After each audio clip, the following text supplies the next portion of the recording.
Hey everyone, my name is Himanshu and welcome to my channel. So before I start with this video, I want to apologize to you all for not being able to upload any video for the last 1 year. Actually, I was busy with few of my own things, but I'm not going to talk about those things in this video. Probably in the later videos, we will talk about those things.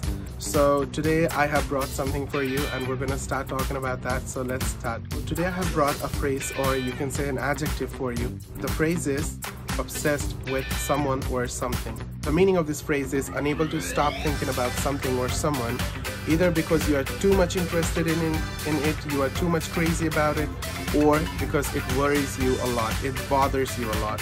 So this is the definition. Now let's look at some examples to understand the use better. The first example is on my screen. Everyone is running after money because people are obsessed with it.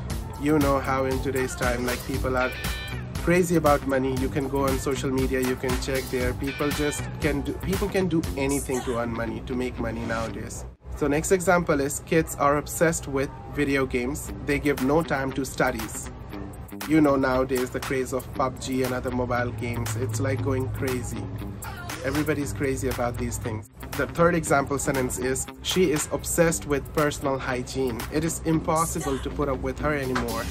The next example is Emma is obsessed with her new car and she won't let anyone drive it. The final sentence is, why are you so obsessed with your children? You never let them try anything new. You know, some parents, like, they are too possessive about their kids. So because of this, they won't let their kids out, or they don't let them try anything new or something. So that's the thing. So hope you understand the use of obsessed with someone or something through this video. Don't forget to like and subscribe to support me. Thank you so much for watching and see you in the next video. Bye.